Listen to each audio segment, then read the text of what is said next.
Alright, so today we're checking out the top 5 most disturbing 4chan threads. On March 18th, 2011, an anonymous user on 4chan's paranormal board made a post talking about a tunnel they just discovered under their house. We found this creepy tunnel in my basement and we have no idea where it goes or how deep it is. We have enough extension cords and a light, but we don't have any actual flashlights. What do we do, X? The post also included a picture of the tunnel. Unfortunately, the original thread has since been lost to time, and none of the surviving archives contain any of the images. But based on other users' initial reaction, it likely wasn't very convincing. Some were still intrigued and wanted the OP to explore further, especially after they didn't find any matching images on the internet. And the OP obliged with another picture. OP here. We're gonna go exploring and take pictures on the way. We'll check back as long as we're not dead or anything. I went halfway and saw this. I'm going back and we'll post pics. However, this reply only made some users more suspicious. If you just discovered it and haven't explored it, you don't know how far halfway is. This suspicion only grew stronger when the OP vanished from the thread completely, leading others to joke that he might have died after going deeper into the tunnel. Now, this would normally be the end of a thread like this. Some would wait for the OP to return, but most would move on to the next post that catches their interest. However, just as the thread was about to fizzle out, it took a very disturbing turn. It started when someone posted a picture mocking the situation by showing the gory remains of a woman, jokingly claiming that it was OP. OP's dead body. This was then followed by a much more serious comment by user Name Goes Here. Where did you find this pic? It looks like my missing ex. Completely serious. She dropped off the face of the earth one day and nobody knows where she is. Not sure if you're serious, but if so, sorry for your loss, man. I'm serious. We didn't break up. She went missing. As mentioned earlier, the actual image was never archived, but from the crude jokes being made, as is typical on 4chan, it's clear that the woman in the picture had suffered an extremely gruesome fate as she was missing her eyes and lips. Despite its gruesome nature, however, most assumed it was unrelated and that the user Name Goes Here was simply making the backstory up, though it wasn't long before that attitude started to change. I'm losing it here. I just emailed the pic to our old city's police and oh god, I just don't know now. Oh god, man, you are serious. This is crazy. Yes, I'm serious. I feel like I'm gonna puke any second. Some users were still skeptical of the whole story. I call BS on the girlfriend thing. Unless the pic was taken by a sick man, like the killer, one would have to assume the body was reported. Teeth are there, fingers are there, would have been ID'd, yeah? But there were also a few who now believed that Name Goes Here was telling the truth and wanted to help him get to the bottom of this. This is too much. Seriously, where did you find this pic? Please. Dude, it's been in gore threads forever. The lack of greenery in the foliage and the decomposition of the corpse suggests that she's been there for a while. Since most of the plants are dead, it's probably winter. Since she's very, very deader than the plants, she probably died when it was warm. Tell me, Name Goes Here, when did she go missing? I don't go into gore threads. The last time I talked to her was in August of '08. Hate to break it to you, but I seen that girl in lots of gore threads. On top of that, the picture's been on the internet for a while. It's probably not your ex. Anything older than 2008? Like I said, I don't go into them, but I honestly pray that it's true that these are old and she just went into hiding or whatever. I've seen that picture around for a long time. I'm not sure if I saw it before 2008, but it's been around for a while. Wouldn't it make you feel better to have closure on the situation if it actually was her? Even if it hurts you that she died, it's better than not knowing, right? Have you spoken to her family? I don't know, I just don't know. Her mother didn't like me and is hospitalized with dementia anyway, and her father pulled the same thing a few years back. Just up and disappeared. The last contact I had with any of her family was her brother, but he died last year. Make a thread. Post pics of the girl in here, post pics of your ex-girlfriend. If she really... I'm just baffled. So, his girlfriend, supposedly his girlfriend died, but then her brother, well, she's gone missing, but she's supposedly dead from, what's going on in this thread. And it happens to look like her, but she's missing her eyes and her lips. But then her brother also died last year, but the father ran away. Yo, the fathers are getting suspicious, really is missing, it's not like it matters if you post her picture. Let the internet detectives get to work. What if some seriously messed up stuff is out there? Name Goes Here was a bit hesitant at first, not wanting to potentially dox his ex to random 4chan trolls. The last thing I need is 4chan to be messing with pics of my ex. How would you feel if this was your mother or sister, internet tough guys? I forwarded the pic to the proper authorities. But after some persuasion, he agreed with the users trying to help him and posted 2 partially censored pictures of his ex. But this only further solidified the potential outcome Name Goes Here was dreading the most. I'm so sorry. I wanted to say that it didn't look anything like her, but it really does to me. You blacked out some important features, like the distance between her eyes and the full length of her nose, but there are enough similarities. That jaw is dead on. I feel really uncomfortable about how close a match it is. Body type is a good match. Her left ear is a bit ambiguous, but I can't rule it out at 50-50. The tip of her nose is also a good match. Notice how the bridge of the dead girl's nose has a bit of a bump on it. That's a really distinctive feature, but we can't see that part on OP's pic because of the blackening. Can you confirm the bump is the same, OP? Maybe you could unblack just that part. Yes, bump on nose is there. Did she own clothes like the ones on the body? She did. It kind of looks like the body has a tattoo on the hip. Did your girlfriend have one, and do you have pics if she did? Yes, she did, and almost in the same spot. If there was a picture of the tops of her wrists or her back, I would know for sure it was her. By this point, most people following this thread were convinced that the girl in the picture was Name Goes Here's ex, but with no information on the gore image's actual origin, there was little they could do to actually resolve the matter. They advised Name Goes Here to start a separate blog to post updates in case authorities came back with new information. After some deliberation, he set up a Tumblr page where most of the early posts were either people asking for more details or offering help. Name Goes Here also posted 2 more partially censored pictures of his ex on this page, which have been properly archived, giving us a chance to see what she looked like, though they did little to help the investigation. Then, in April 2011, he made an announcement stating, "Update coming tonight, back in town now, crazy." But the update never came. It wasn't until a month later that Name Goes Here returned to the Tumblr page, this time with a completely new story. "Sorry, lost the login info for this Tumblr. Couldn't stop thinking about this all. Went east to her hometown and eventually tracked down one of her friends. Last her friend had heard, ex was planning to move out of state. Friend hasn't heard from her in a while either, since just about the time I haven't. Did some digging and found marriage records from 2009 in her name in another state. And planning a trip there in a few days to see if anything turns up. Sorry it wasn't more exciting, Anons, if any of you are even still reading. No mafioso or anything fun like that. The dealers I did know in her hometown who knew her didn't have any info either. I was hoping they'd at least heard or saw something. Quick info. Brother not dead. Found him after getting some useful info. Contacted him. Was shocked to hear from me. Would not say anything about sister." Why did he assume he was dead then? And those pictures really did look like her, which I'm gonna assume are both pictures, you know, of her. Yeah, there was a lot of similarities there. "My ex-girlfriend. Traveling back to the SE to find and confront him. I need closure." This already was quite strange. Imagine going on a 4chan thread and like, you know, all of a sudden your girlfriend's gone missing. But then you come across what happens to possibly be the remains of your girlfriend in that thread. I mean, you'd be horrified. After nearly 3 years of silence, he conveniently uncovered details about her supposed marriage plans, and the dead brother was somehow still alive. The sudden shift set off alarm bells for those still following the story, which only grew louder with Name Goes Here's next 2 posts. "Stop calling me. Stop talking. Leave me alone. Quit, quit, quit. I said I'd leave you alone. Now leave me alone. Quit, quit, quit. Stop, stop, stop, stop, stop. Go away, go away, go away. Stop, stop, stop, stop, stop. Finally quiet, and now I can go to sleep. Thank God no more talking, no more screaming, no more noise. So quiet." Sounds like this guy is just losing his mind, if this is him. With that, Name Goes Here vanished from the internet, leaving readers guessing what was real and what was not, as this was a very ARG-like ending to a story that had felt extremely real up until this point.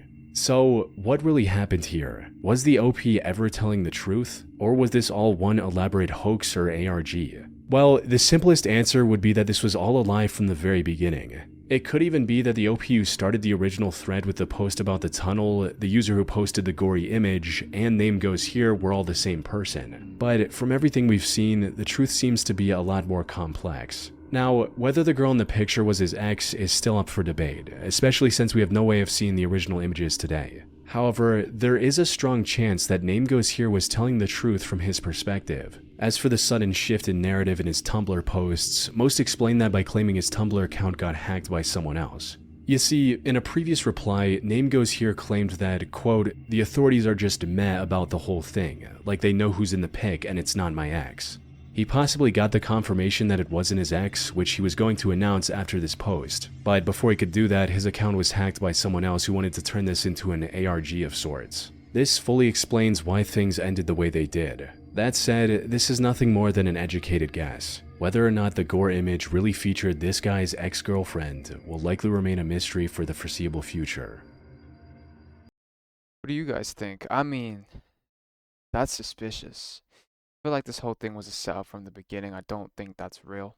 You know, the whole idea of the brother not being alive to then, you know, he's all of a sudden alive. The father running away, things like this, saying the mother didn't like me. All these reasons to, you know, try and avoid getting to the bottom of the situation. It could have just been someone craving attention. I don't know. Let me know what you think.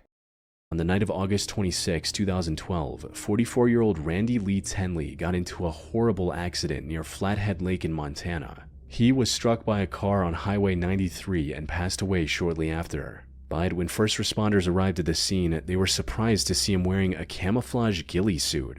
These suits are usually worn by people in the military or hunters looking to blend in with their surroundings. So maybe he was hunting in the Flathead National Park nearby. But he didn't have any weapon or other hunting gear on him. The true reason for his disguise was far more unexpected than anyone could have imagined. According to one of his friends, Randy was trying to create a Bigfoot hoax. His plan was to get on the highway, convince a few passing drivers they'd just seen the Sasquatch, and leave before getting into any trouble. Unfortunately, the camouflage suit at night obviously made him near impossible to spot on the road, resulting in him getting hit by a car driven by a 15-year-old girl. He might have Okay, why is a 15-year-old go? Alright. still survived the accident, but that chance dropped to zero when another 17-year-old driver failed to see him now lying on the highway and struck him a second time. By the time emergency services arrived at the scene, Randy was long gone. His friend explained that they had done similar things in the past, but nearly all of them were in much safer locations, which raised the question, why did Randy take such a huge risk this time? This remained a mystery until people on the internet stumbled upon what seemed to be the answer on 4chan of all places. On the 18th of July 2012, an anonymous user on 4chan's random board made a post stating, "Hey B, don't ask me how I know because I cannot tell you, but I have it on good authority that Bigfoot will be undeniably proven to exist by the end of August. It's all over. He's real. How does that make you feel? Anyone currently a believer?" Now, there is a small chance that this post and Randy's accident were entirely unrelated, but the details seem to align too perfectly for that to be the case. The dates are an exact match. The OP stated that Bigfoot would be proven by the end of August. The post was made in mid-July of 2012, and the car accident happened on August 26 of 2012. The post was either made by Randy himself or by someone who was in on the plan. He likely wanted to be seen by enough drivers to spark a widespread sighting and prove his 4chan prediction right. Unfortunately, the plan backfired horribly, costing Randy his life in the process. I mean, you know, respect.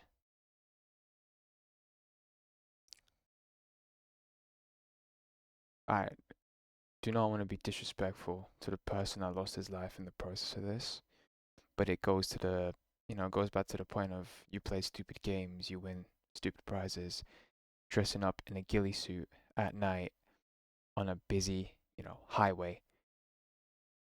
You know, you're not really setting yourself up for anything good to happen. But yeah, that 4chan thread and then building up to the event does, you know, correlate very strongly. It very well could have been him, for all we know. But let's continue. In 2010, an anonymous 4chan user shared a disturbing encounter he had while exploring an abandoned house. The original thread has since been lost to time, but luckily someone managed to archive everything in a separate image before that happened. According to the OP, the incident happened back in 2009. One day in April or May, the OP and a few friends started drinking around noon before wandering around town looking for something to do. And that's when they noticed the dilapidated house next to the OP's home. OP had never seen anyone enter or leave that home. See, I would never enter a place like this, especially by myself.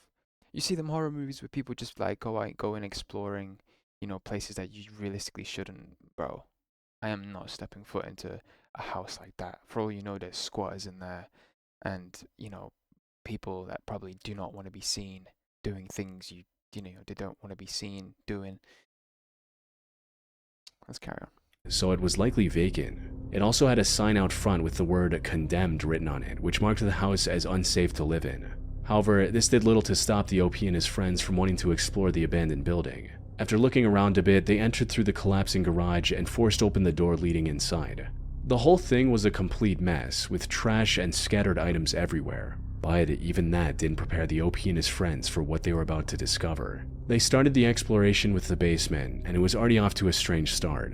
It had a single large table in the middle with a model train set on top. They then continued exploring the rest of the house, and it kept getting creepier with each step.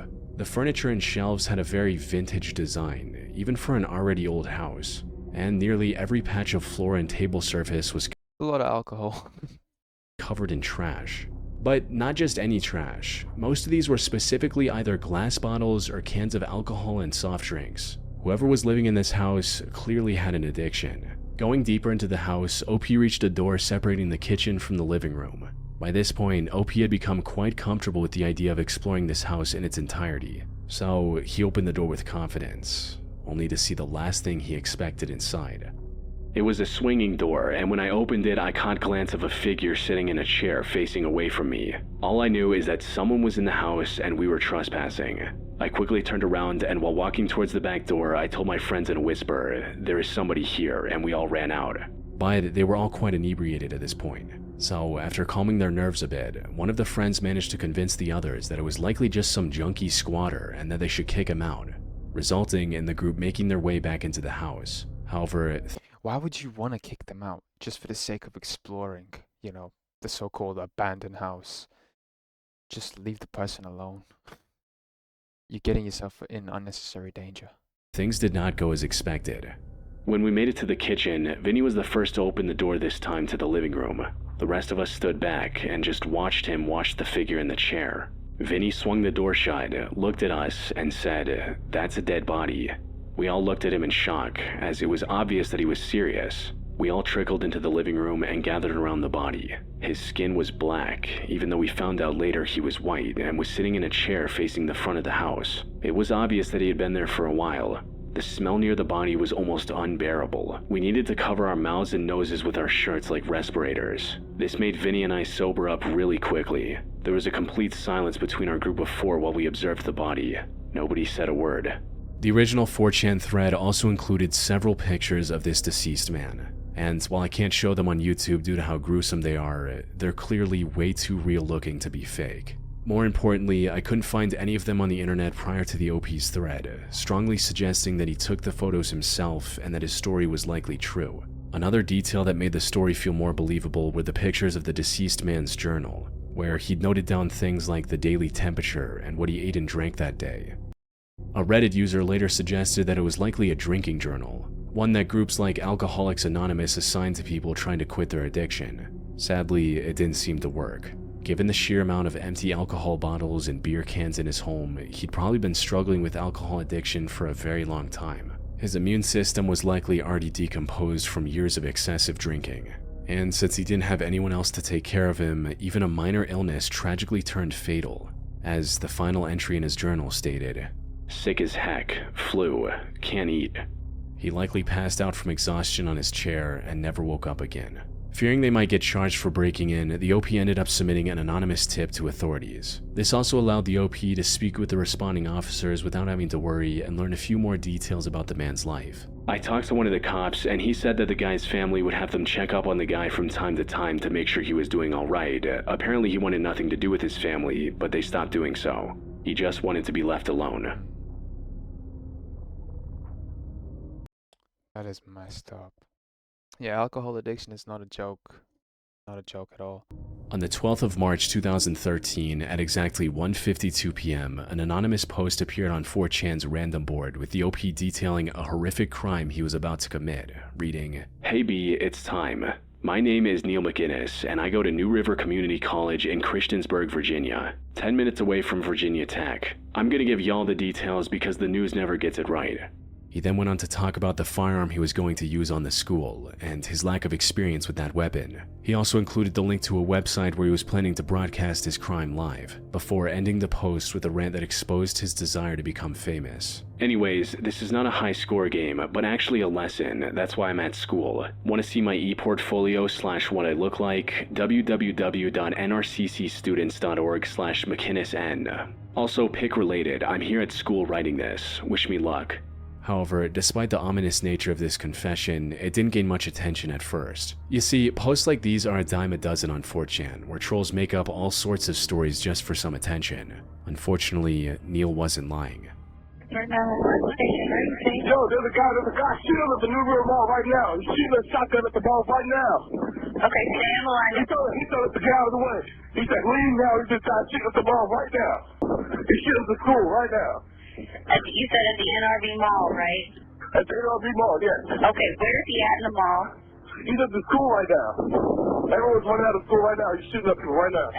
Just 3 minutes after his 4chan post, Neil ran into the New River Community College campus, located inside the New River Valley Mall, and started attacking everyone he came across. Luckily, his inexperience with the firearm turned out to be a blessing for his potential victims. He forgot to disengage the safety while trying to shoot at his first few targets, giving them the time to escape. By the time he started actually firing, most of those people had fled to safety. Over the next 4 minutes, he ran around the campus looking for more targets. Christiansburg 911, where's your emergency? Hi, someone was trying to shoot the New River Community College with a shotgun. Told everyone to run. New River Community College with a shotgun? Yes, ma'am. He was able to shoot 2 students during this time, Taylor Sharp and Christina Bozergine, before getting tackled and detained by an off-duty security guard. Fortunately, despite suffering grave injuries, both of his victims managed to survive after months of recovery. As for Neil, he was arrested shortly after and was charged with 2 counts of malicious wounding and 2 counts of using a firearm. The reason he did the attack is still unknown, but he pleaded guilty to all 4 felony charges and received a total sentence of 68 years, with 30 years suspended, leaving 38 years in prison. The only silver lining is that his incompetence and the guard's bravery allowed the incident to be resolved quickly, without any fatalities. I cannot imagine the sheer amount of PTSD that you get from these events, and the fact that these are actually like super common, especially in the West. Yeah, prayers out to the, people that have experienced this. It really makes you question like why people do these things.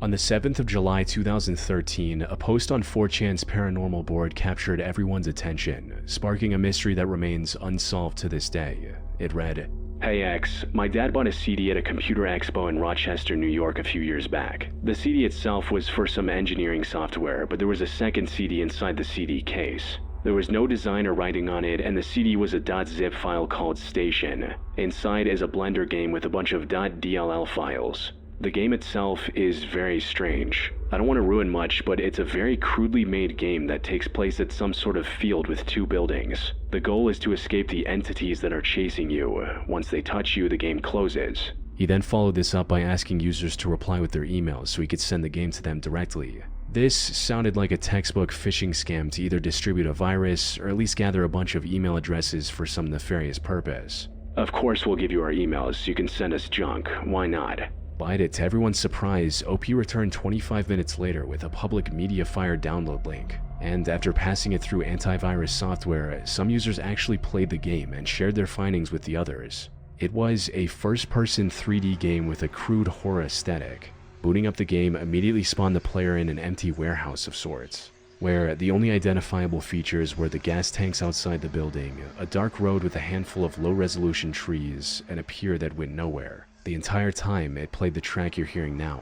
A few minutes after the start, the game played a loud noise and spawned a spherical floating face that chased the player around the map. The goal was to avoid the face at all costs. If it ever touched the player, the game instantly crashed, ending the session. If the player somehow managed to successfully avoid the face for long enough, the game would escalate the difficulty by spawning multiple different faces, and that was all there was to it. It was a short, creepy game, but nothing too remarkable or interesting. That is, until 4 days later when a user discovered a set of coordinates hidden in one of the outer walls. Putting these into Google Maps took users to a random warehouse in the middle of Siberia, Russia. The closest civilization to this warehouse was the diamond mining town of Mirny, which is known for having the second largest man-made hole in the world. How any of this connected to Station.exe was still a complete mystery, though a closer look at the real warehouse confirmed that it wasn't a coincidence, since the actual building had an eerily similar layout to the warehouse in-game. What made this even more strange was that there was no street view footage of this location. The whole town was also guarded by the Russian military, where outsiders are not allowed, so whoever created this game was likely a resident of Mirny themselves. However, this is where the confirmed clues from Station.exe stopped. Over the upcoming weeks and months, several more clues were discovered, but none of them were ever proven to actually be from the game. Like someone finding an SSTV or slow scan television file, which was supposedly hidden in the game's code. SSTV, for those who don't know, is a file format that allows users to transmit and receive still images over radio waves. Decoding this SSTV image led to another set of coordinates pointing to the middle of nowhere in another part of Russia. Another user claimed to have found the URL for a site called semperprotonam.com within the game. This site has since been deleted from the internet, but back then opening this link led to a password-protected site containing images of debunked alien sightings, old military operations, and a copy of Station.exe. Though, according to the site's owner, it's nothing more than a storage site for him to save files he thought were needed or were in danger of disappearing. The reason it had a copy of Station.exe was simply because he found it interesting and wanted to preserve it for the future. However, this did little to stop people from digging up new clues and trying to find a connection with the game, with some truly out there theories linking the game to things like shady medical research, human experimentation, and organ trafficking happening at the real location the game was based off. Yet, none of these theories included any actual proof of their connection to the game that started it all. So, what really was Station.exe? Well, from everything I've come across, there are two possible theories. First is that the OP's dad really did buy the CD at a computer expo, but it was nothing more than a creepy horror game based on Thomas the Tank Engine.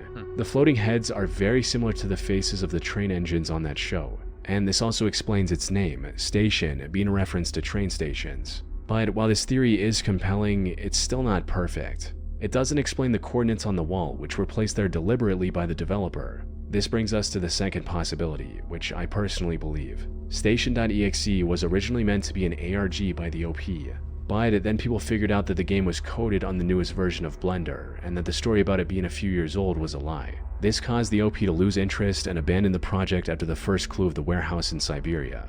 However, this was a bit anticlimactic, so other people stepped in to keep the mystery alive with fake evidence like the SSTV file or the forced connection with semperprotonam.com.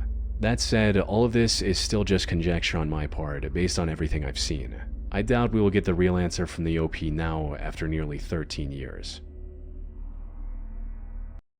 I mean, that just seems like nothing like other than just a normal game. Someone maybe trying to get a bit of attention, a bit of spark, and create some sort of controversy in the game, but it's nothing other than like just a very old video game. You know, I don't really see anything suspicious or weird about it. Let me know what you think.